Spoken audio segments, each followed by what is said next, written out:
Testing one, two, three. Testing one, two, three.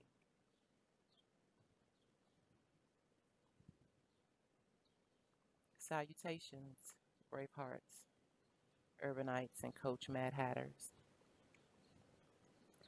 I'm calling this moment in time the Abracadabra pop up. I'm not going to be on here long because I can get rather long winded, especially when I pull cards. Before I get started, I would like to say that part three of our Big Mama series is on its way. Um, I never have a way of knowing how the energies of the lunar cycles are going to affect me. Mainly the concentration in the beginning, as well as the maturation in the end. So, new moons and full moons hit differently for me. And I can't really explain it for those that do not regularly track the moon cycle. I definitely can't explain it to those that are not to themselves tracking how the energies of the moon affect them. What I'm finding out is that there are some individuals, mainly the non-magical folk, where the moon's energies does not affect them at all. And so when people like me begin to speak about my experiences and my encounters with the influences of the sun, the moon, the stars, and the rotating transits and interactions with planetary invoked energies, I get a lot of side eyes. But those who are engaged in or at least seeking the nuances and the hidden treasures through intuitive communication by which they are influenced, engaged, and provoked by these celestial infusions. Like, I really don't know another word to apply to these experiences other than that. Energetic infusions. To have a conversation with those that are not only aware of it, but intently tracking how it deals with them, those are some of the most magical conversations I've ever had in this reality, existing as a human being, existing as a being who is very well, uh,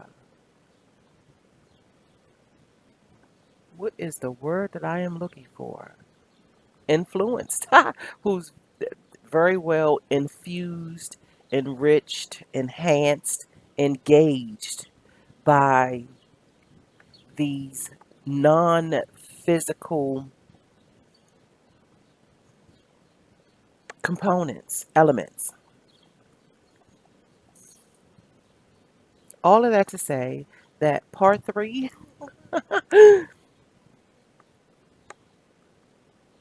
is on its way. The full moon in Sagittarius that went down yesterday, but how can I say this? So the energies that take place the day before, the day of, and the day after honestly has its way with me. I can have the most clad iron plan in place. And one thing that I am noticing as I reflect back over my journal entries over the last 6 months is that the day before and the actual day of mainly the full moon. New moons don't like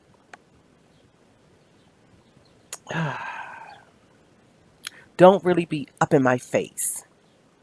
It almost seems like the energies of the new moon is, if you want to play, I'm here to play. If you don't want to, that's cool too. The full moon is like, I'm in your face. You gonna deal with me.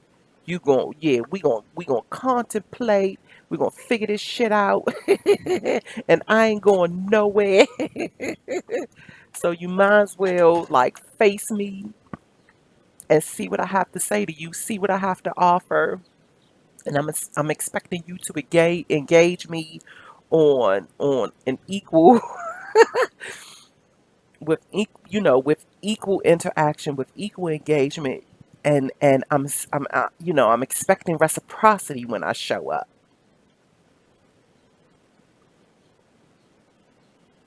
And quite honestly, I don't have a problem with it. I don't have a problem with it. And I would think, in self-reflection, speaking to myself, I would think that I will be a little bit more better prepared with it by now, but I'm not. It still seems to show up with all its energy, and I not truly be prepared for what's in store.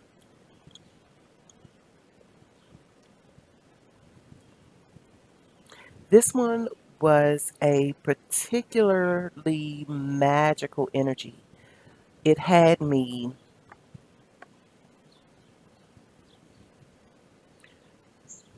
curious, and I mean curiously provoked to tap into the energy of Nzambi, which is the goddess of fertility and water. Um, More of um, the folklore within the Congo rites. And I spoke about Nzambi a few months ago. No, it might have been not even, I want to say it was almost a year ago. Okay, I think we're coming up on a year. And the recording is uploaded on the channel. I'm just not sure which recording it's under. Not yet a year, but about 9, 10 months or so. Um, because the weather was pretty warm. I don't think we had gone into autumn yet, so maybe late summer. And I spoke about the proverbial nature of Nzambi. And so I wanted to say that, or I want to say, I seek to say that I'm going to unpack Nzambi as the opening of part 3, which may get recorded today. It all depends. Not sure. Um, but in the meantime, I decided to throw out 7 cards. 7? Oh, I can't even count. 2, 4, 6 cards. Sorry, 6 cards. Um, just for a pop up, just to gauge what it is that I'm feeling as the eye of the energies of the full moon in Sagittarius rolls on through my time and space. The crystal obsidian. I've been, I want to say maybe for the last week or so, having this concentrated visit. And I mean visit meaning inside my awareness, the notion that this thing exists had been popping up quite frequently. Obsidian, the crystal obsidian. Even in certain stories that I had been tapping into, um, the heart of Obsidian was the subtext for one of the major story series that I've been tapping into, as well as the one of, in a different story, main character's name is Obsidian. And so, of course, me being the curious cat that I am, the curious Cheshire cat that I am, I went to dig a little deeper in the defining natures of obsidian. At the very fundamentals, obsidian is volcanic ash that has crystallized. And in more ancient settings, this, especially ancient mystical settings, this the crystallization of this volcanic ash was harvested and molded and manipulated into crystal balls as well as slates that would serve as mirrors for divination and for scribing, which is the practice of tapping into the energies of that which is immediately yet to come. The interesting part about this is, in this day and age, we have been so desensitized and socially conditioned out of our theories and practices of magic that it honestly does seem more hocus pocus than what is now being relied upon for clarity and comprehension. I don't think that it is way in left field, even though I don't mind left field catches. Actually, something that's caught way out in left field excites me more than if it was caught around the more conventional bases that we now migrate. But for me, and the paths that I've been walking in the last 10 years, and all of the intricate details that have been woven into my now purviews and conceptual natures, I'm finding out that the stars, the stones, and the crystals and the essential oils honestly come to relay messages that wouldn't otherwise be readily available for us to incorporate, enrich, enhance, to be able to better understand and maneuver.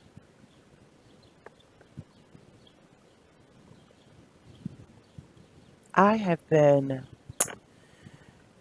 quite vocal in calling this time and space, this epoch of existence, remarkable, intriguing, as well as fuckery and foolery. And I don't mean foolery in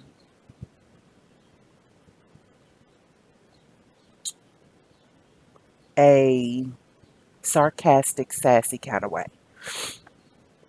Thanks to me positioning tarot as a first language, I'm understanding that the fool, and so let me pull out my guidebook to the Wild Unknown Tarot, because if you've been hanging with me long enough, you know that I absolutely love not only this deck, but the guidebook that accompanies it. So let's tap into the Fool energy real quick, which is it's part of the as a matter of fact, it is the very first energy inside the major arcana. The major arcana itself, as sovereignty, speaks of a full circled experience of maturity, of non physical engagement.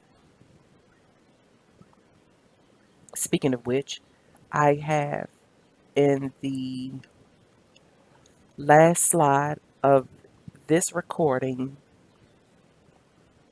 have placed a really quick at a glance outline of Joseph Campbell's monomyth, the hero's journey. Now, I have retitled it the Shero's journey because I'm going through an awareness cycle that refuses to not acknowledge the divine feminine. I'm not doing that anymore. It's outlandishly apparent that male dominance has,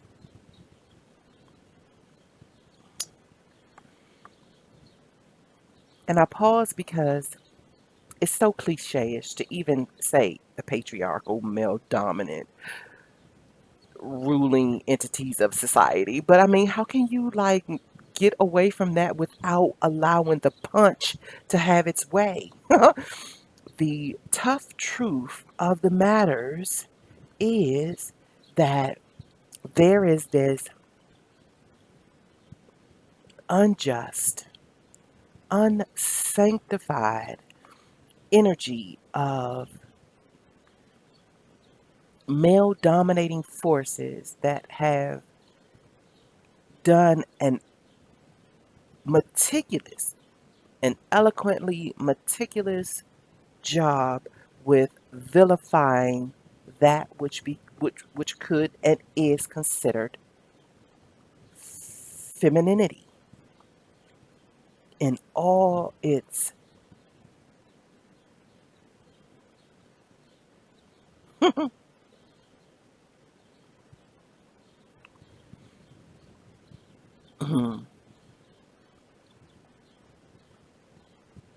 because we have I pause because we got to do full circle, okay? As well as masculinity, femininity has all its gut and glory, all of its gutter and all of its glory.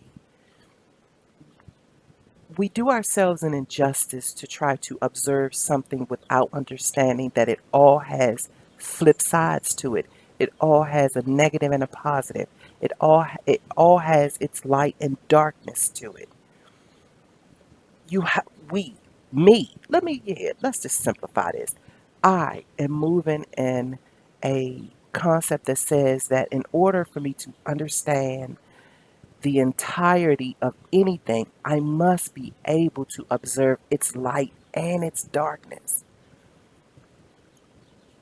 Leaving out the femininity of anything, leaving out the flip side of anything means you're honestly only capturing one side of it.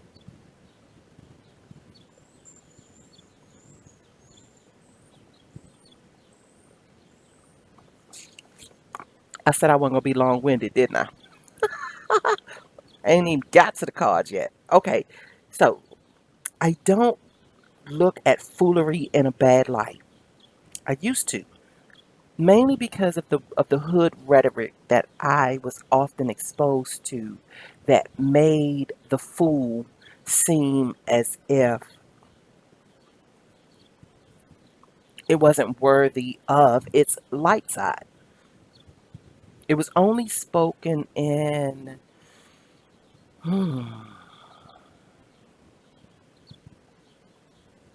sarcastic,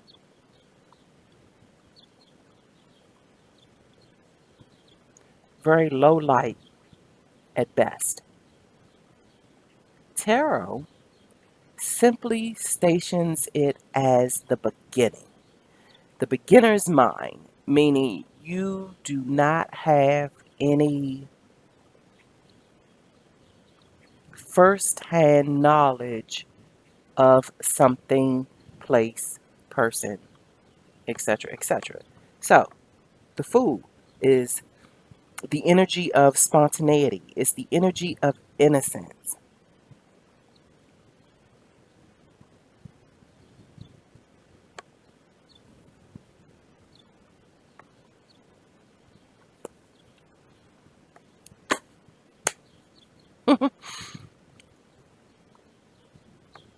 Let's talk about these cards. And remember, we are speaking in terms of the reflective powers of obsidian.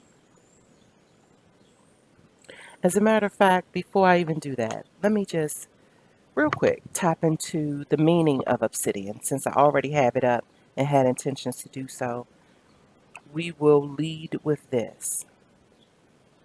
The meaning of obsidian is deeply rooted in its reflective nature. It reflects deep truths, some of which may be difficult to accept. Obsidian cuts through illusions to reveal the reality of a situation, interactions, and intentions of others and yourself. It allows you to see clearly through the facade of many people. It allows you to see clearly through the facade that many people hide behind. It has long been used in scrying, which is scrying, scrying, another word for divination, being able to look into the immediate future. It has long been used for scrying because of its reflective surface and ability to reveal ancient truths. Communication with the spirit world has often been enhanced with this glossy black volcanic glass. Obsidian has a strong grounding energy, keeping you well grounded in this realm and in reality. It is very good for deep meditation because of its attribute. Maintaining a firm hold on reality and within the earth realm ties into the heart of obsidian's meaning. Fortunately, obsidian is a very supportive and protective crystal. It imparts the strength to face the realities it reflects, in keeping with obsidian's meaning, so that you can deal with any issues that you need to work through.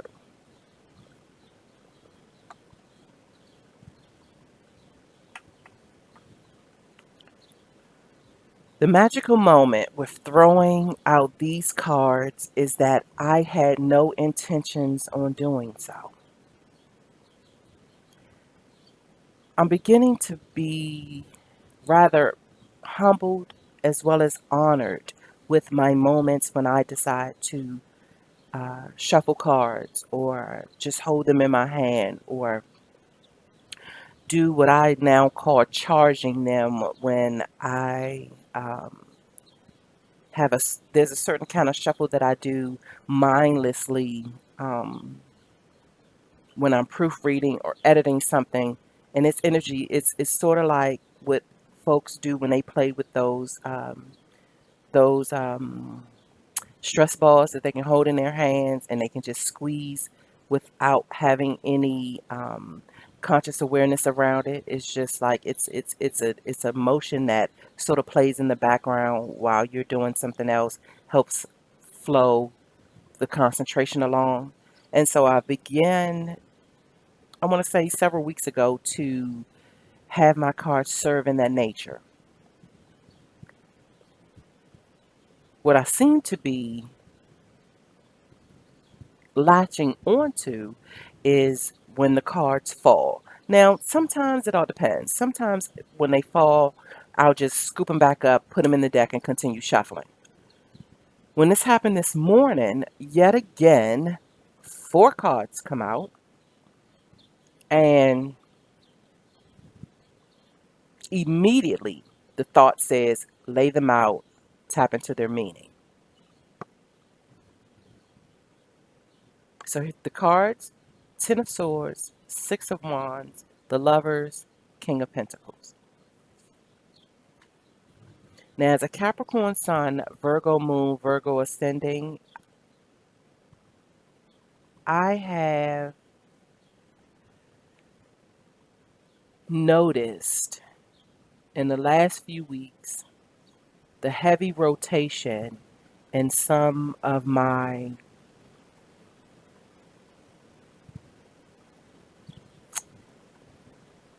sessions, some of my general sessions with those that I like to call my tarot teachers. I have a specific handful of those that I tap into on a regular basis, mainly because of the way that they translate tarot. I am not,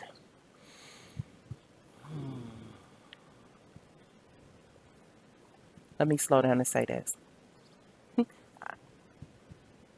Being in the beauty industry, we used to have this saying that folks don't necessarily show up to get their hair done or get their massage to like show up for you specifically for that service because we come a dime a dozen. The game changer is how we commune with one another, the chemistry between one another. Now, that's not to say that you could be a hairstylist and just like fuck it off, like just totally suck and not have no game with you. Not saying that. But because there are so many talented and gifted hairstylists, literally can be 6, 7, 8, 9, 10 hairstylists under one roof, like banging it out, all wonderfully whimsical. Yeah, in their ability to provide service.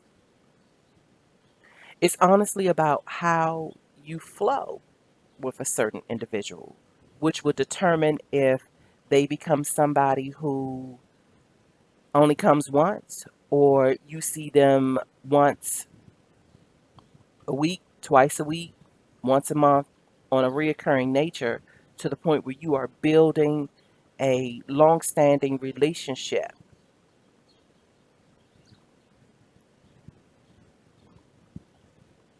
By the time I retired, I had 20 years under my belt, and leaving out of the door, my entire clientele base was of folks that I had been providing beauty services to for 10 years plus. My heart still swells with pride when I think about clients that walked through my door when they were 8, 9, 10 years old, and honestly did hair for all graduations, proms, did styled for their weddings, for graduation, getting their university degrees. Amazing situations unfolded as I became a witness to feminine maturity on a very intricate, intimate level. And it really blossomed my viewpoint on life as these years unfolded, because it wasn't just them as individuals. It was mom and daughters coming in and 10-year spans. It was nanas and granddaughters coming in with 10-year spans. It was girlfriends. And another thing that magically happened in the salon during my stretch was, and I think I might have mentioned this before, where my clients on Thursdays actually became a crew, a camaraderie, where because they were all meeting up at the salon on that particular Thursday night, there was this fellowship that began to form. Same thing with first thing Saturday morning. And my mom was part of the early morning, early Saturday crew, which means she was in and out by 10 a.m. And so even that, I can't even give a word to that magical crew that showed up first thing on Saturday morning. And I think it had a lot to do with the fact that Saturday is for Saturn's folk, and I am a Capricorn sun. So at 5 a.m. on Saturday is my prime time. Has always been, will probably always be, regardless of what I'm doing. But those that found themselves in that bubble of time and space for whatever it is that we were talking about. It just seemed like it was a kiss. It was a kiss from the taskmaster, Saturn known as the taskmaster, to say that I am in presence with you and what it is that you all are talking about. And so I'm long winded. Sit with me, please. Hang with me. If you got to turn off, you got to pause it. If you have to come back, I'm going to be here. I'll be right here when you get back. but hang with me, if you will. It was such tender transparency within those pockets of conversations that not only would my women, because I didn't do locks and natural hair, I was a professional colorist, so I dealt mainly with chemical. There is a different path to the cosmetologist that deals in color. So not only did it ensure and lock in a certain client for me, when folks get highlights or they like to rock those real tender colors like that platinum blonde or like that royal blue or those type of, and it was weird too because I had clients that were tenured, professional, highly ranking, highly paid women who would deal with the hot reds and the vibrant oranges. And so they were particular about who they would let because, like I said, it's a tender service. When you lift to those types of colors, hydration and maintenance is a priority. Like, you can't fuck around with that because you'll lose all your hair. So, being in those spaces, knowing that this tender trust not only was given to me for me to care for their hair, but while we were in session, there were some incredible sharing of life that I do not believe I would have, and anything else I could have done, been allotted that type of safe space. And so, with the Ten of Swords being the very first card out, lets me know that we are in very tender, very intricate, very intimate space with revealing that which hurts, being reflective with regards to that which hurts, and finding the tribe that will not judge our hurt and not try to overshadow it with their hurt, but just standing in equilibrium so that one may heal through getting it off the chest. Everyone has their ample amount of time to shed and purge, release, etc. So let's spend some time with with the Ten of Swords real quick. And I use the Paulina Tarot deck. So according to the Paulina Tarot deck, the Ten of Swords,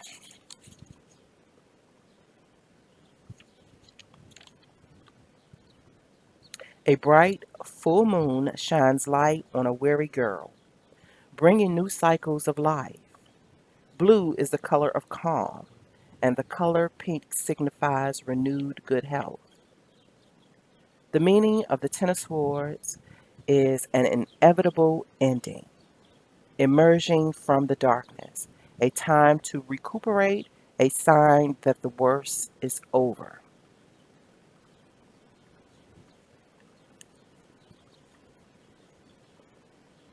Thinking about this, me, in my opinion, do not think that it was directly talking about what's unfolding in the outer fringes of the world. I truly think it has a lot to do with the inner developmental parts, the intellectual and emotional seedlings that are now being planted in the heart of the divine feminine. Now, that does not mean it's exclusive away from the divine masculine, because remember, they're opposite sides of the same coin. And when we are given the opportunities to contemplate this experience in a holistic nature, there's a very thin veil between the masculine and the feminine. So just like the lunation of the moon, there is the the right before, the day of, and the right after. You will be missing out on your maturity if you try to contemplate those separately. They come together. They 3 days that ought to be viewed in totality. And so even if I do point out that I may be contemplating something with regards to the divine feminine, the divine masculine is attached. Very rarely do I see them as separate. I think that is one of the reasons why we are in and facing what we are right now, because we're doing a course correction in the way we perceive and view things. You are never going to be able to utilize a coin's one side without, yeah, it automatically having its reverse side. Well, I can't say that it doesn't happen. I think there are some antiquated coins that are just one sided, but in the more contemporary scheme of things, usually coins come double sided. It has its front side and its back side. You usually can't have one without the other. I think I'm driving the point into the ground, but yeah, let's plant that deep. Full moon comes culmination. We want to plant that deep so that it may sprout a different type of awareness. Yes. So heading into the Six of Wands,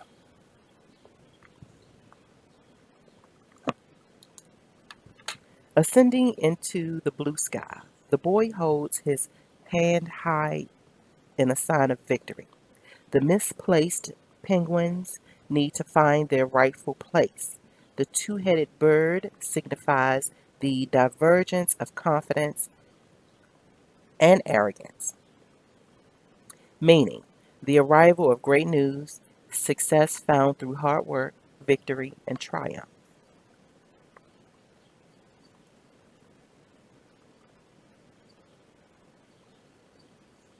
To me, looking at these two cards together lets me know that when we are stepping into authentic transparency, regardless of how challenging it is, if we were to direct our attention to observing things through an obsidian reflective nature, we will find out that there is victory abroad.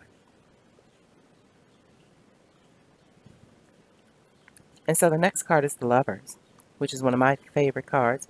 Being a hopeless romantic, it took me a while, especially when living in such a scientific, logical, STEM type of progressive insurance as this world turns. Romance and Renaissance is not the more lucrative commodities of today's society. And still I rise. So the Lovers are also part of the major arcana, and it deals with honesty, trust, communication, making important relationship choices. The Lovers, in my opinion, which I have gathered through allowing tarot to emerge as my first language, teaches me the importance of the holistic perception. It's also been grooming me to provide commentary around you honestly will be doing yourself a disjustice if you try to observe one without the other. I've been finding myself drawn to the full circle of the yin and yang energies and how it really is an ebb and flow, a tango, if you will, a dance of maturity. And that if one tries to mature without the other, and I am not talking in romantic specifics right now, I'm not talking about human interaction more so than I'm talking about energetic interaction. Meaning that inside the single human being dwells the energy of feminine and masculine. And that if you try to suppress one and elevate the other, you honestly will mature with lopsided views. The Lovers reminds me of that. It always keeps my interpretations, in my opinion, vibrant and on point because it's an equilibrium of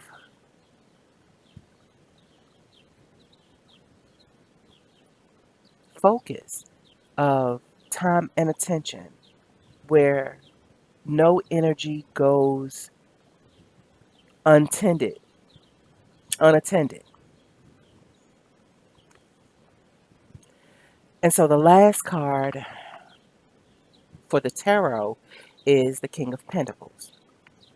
And as I said before, I went on hop skipping and jumping down that rabbit hole, is that the King of Pentacles has been showing up quite frequently in a few of the general tarot sessions that I've been sitting in when dealing with Capricorn and Virgo. So much so that now when it shows up, regardless of who it's showing up for, I'm paying attention to where it's placed inside the reading and what's coming message wise, the memos that are coming with that particular energy. And so with the Paulina Tarot, the King of Pentacles, the King flies over a garden of an enchanted swan, representing ultimate success. They gracefully fly across the golden sunset.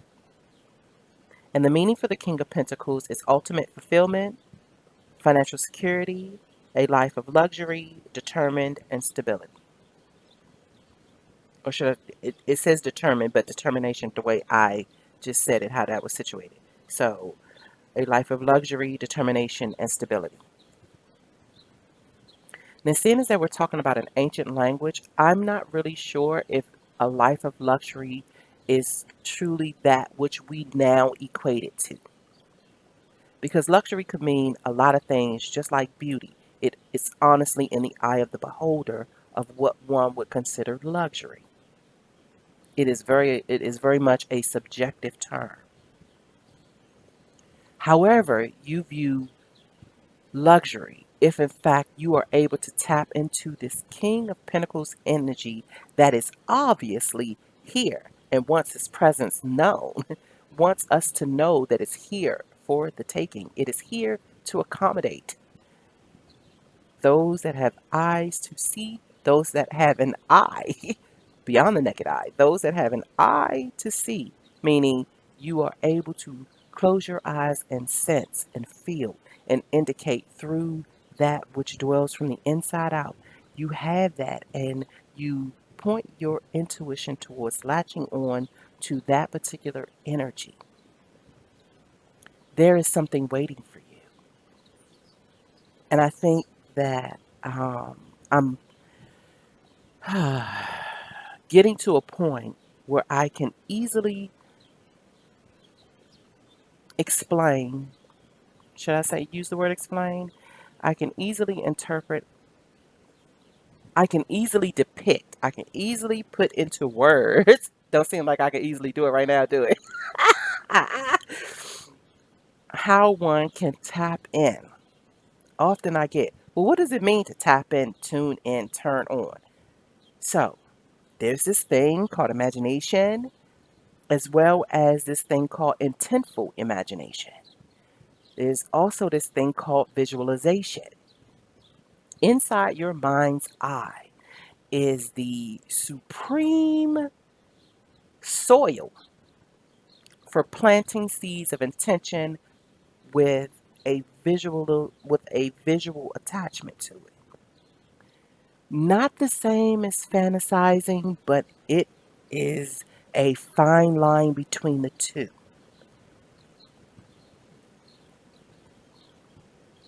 And so it's a casting of intent. So let's just say you somehow visualize the cluster of this immaculate energy that is being depicted through the card, the King of Pentacles. And inside your mind's eye, you actually see yourself walking into this bubble of energy. Now, because it has been already defined, then you could pretty much rest assured that you're not walking into a hostile portal of energy. You're walking into or walking across a threshold that will enlighten and inspire and enrich.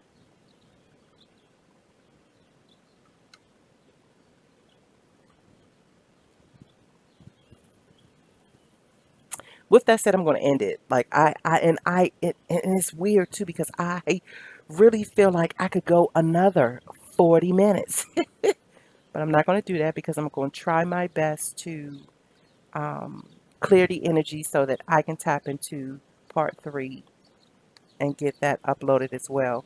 Because right now in my mind, it feels like it's an incomplete task. So, to close this up, I threw out two oracle cards from the Angels and Ancestors Oracle deck. And the first one is the Hermit, which is on page 38. And it says,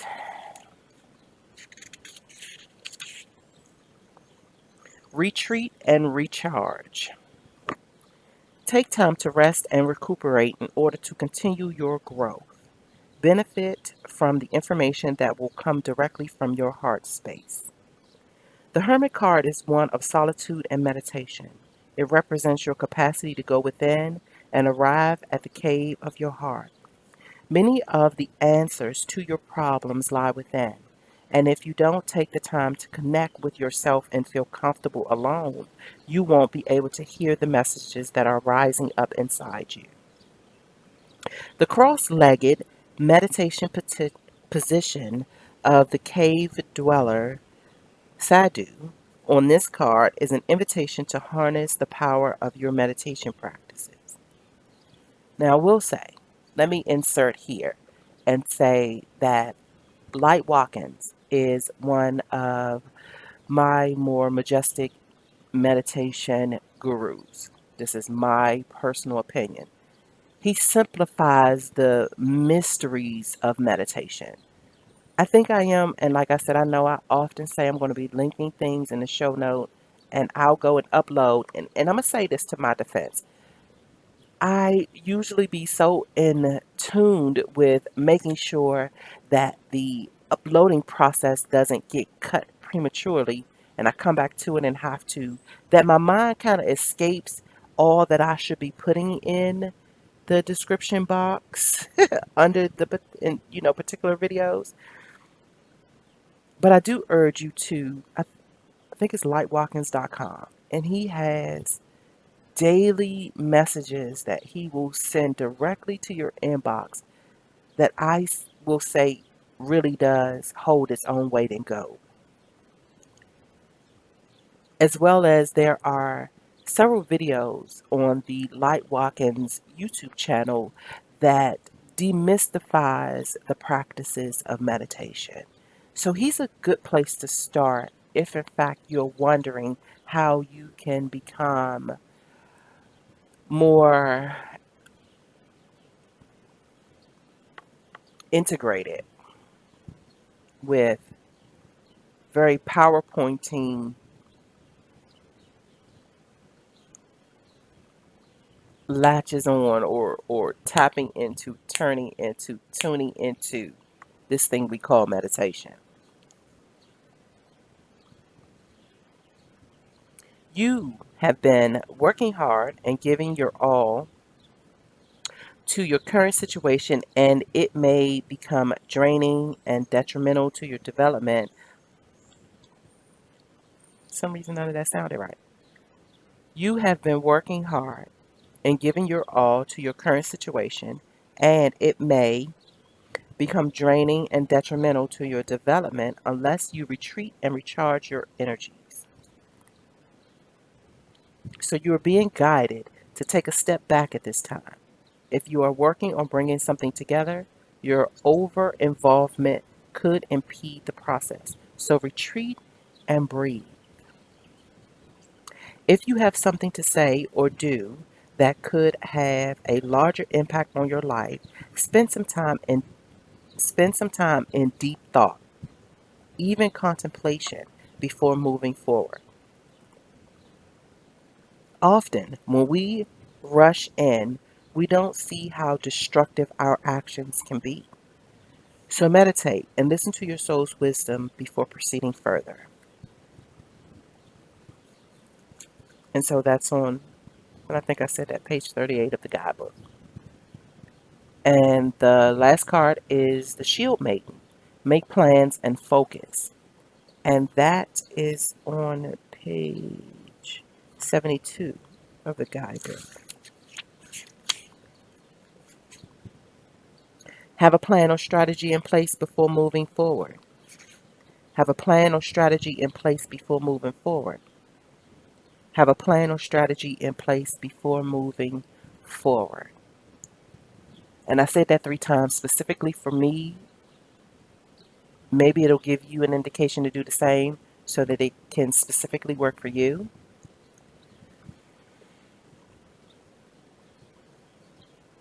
Having a plan in place does not lock you in, but it does serve as a golden compass just in case you are one like me where the moon hits your eye like a big pizza pie.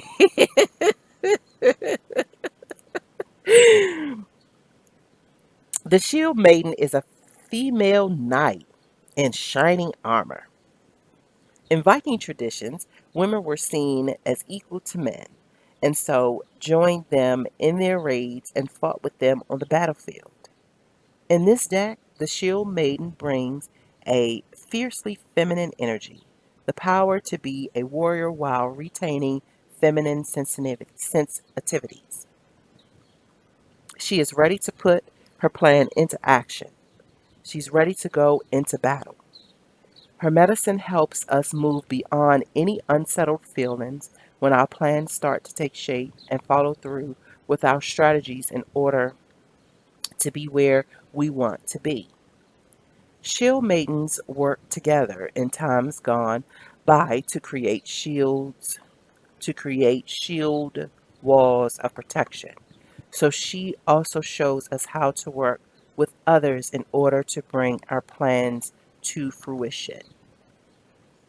Taking some time to access what your next steps will be. All great warriors have a plan. You are a sensitive being, and if you are not prepared for the task you are taking on, you could end up feeling exposed and helpless. The ancestor guide that is coming to you now is a reminder that you have a warrior's heart and that you have it within you to be more prepared and focused than you have been recently. So, have a strategy in place and then let your guide support you through So have a strategy in place and then let your guys support you and you move forward. So there we are. And I think this was a good pop up. And I'm hoping that you found enlightenment and encouragement inside of all of the words.